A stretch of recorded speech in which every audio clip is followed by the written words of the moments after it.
Hello කොහොමද ඉතින් ඔයාලා හැමෝම ආදරෙන් පරිස්සමෙන් ඇති කියලා හිතනවා. අද අපි තුන්දෙනා චුට්ටක් එළියට යනවා කෑම කාලා ටිකක් වෙලා ඉඳලා එන්න නිවාඩු දවසේ. ඉතින් අපිට එකපාරටම එහෙම දෙයක් ප්ලෑන් කරනකොට මුලින්ම ඔළුවට එන්නේ මේ බීච් එක තමයි. ඉතින් අපි ගල්කිස්ස බීච් එකට තමයි අද ආවේ. මේ රෙස්ටරන්ට් එකට අපි කලිනුත් ඇවිල්ලා තියෙනවා මේ දැන් යන තැනට. අද ගොඩාක් කාලයකට පස්සේ තමයි එතෙන්ට යන්නේ. අපි බලමු ගිහිල්ලා. මේ තැන ගොඩක් වෙනස් වෙලා කලින්ට වඩා ලස්සනට හදලා තියෙනවා. මවුන්ට් ලැවනියා හොටෙල් එක ළඟම පේන ළඟ තමයි මේ රෙස්ටරන්ට් එක තියෙන්නේ. මේ දවස්වල චුට්ටක් වැස්ස. නමුත් අපි හිටපු වෙලාවේ වැස්සේ නැහැ ඇත්තටම. ඒක ගැන ගොඩාක් සතුටුයි. චුට්ටක් පැය දෙක තුනක් අපි මෙතන ඉන්න තමයි ආවේ. ඊට පස්සේ අපි ලන්ච් ඕඩර් කරලා එතන ගොඩක් මෙනුස් තිබ්බා දාලා ඕඩර් කරලා බබත් එක්ක පොඩ්ඩක් සෙල්ලම් කරන්න ආවා. යත් හරීම ආසයි බීච් එකේ සෙල්ලම් කරන්න නිතරම කියවනවා. ඉතින් කාලෙකින් යන්න බැරි වුණ නිසා අද ආවා. හරිම ලස්සනයි මෙතන.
අපේ ලන්ච් එක රෙඩි.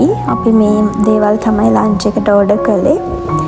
ගොඩාක් බඩගින්නේ හිටියේ දවල්ට කෑම කන්න කියලා ආවට දැන් 2:00 විතර වෙලා. ටිකක් පහ වුණා. බබා නම් හොඳටම තෙමිලා ඉන්නේ. ඇති තරම් සෙල්ලම් කළා. ඉතින් අපි මේ ගමන ආවේ අපි හැමදාම ට්‍රිප් යනවා කියලා ගොඩක් දුර ප්ලෑන් කරගෙන යන්න අවශ්‍ය නැහැ. ඉතින් මේ වගේ පොඩි තැනකට ඇවිල්ලා පොඩි දෙයක් කාලා මේ වගේ සතුට වෙලා යන්න පුළුවන්. අද අපේ දවස ගොඩක් අපි සතුට වුණා මෙතන ඉඳලා. මේ දවස් ටිකේ හැමදාම හවසට වහින හින්දා ආපහු වැස්ස පටන් ගත්තා.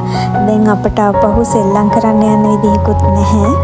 බබාට නම් ටිකක් දුකයි වගේ. කමක් නැහැ, අපි ඇති වෙන සෙල්ලම් කරලා ඉන්නේ. ඉතින් තව ටිකකින් අපි ගෙදර යන්න ඕනේ. ලස්සන වෙලාවක් ගත කළා. ඉතින් ආයෙත් අපි මේ වගේ දවසකින් හමු වෙමු. ඔයාලා හැමෝටම සුබ වේවා.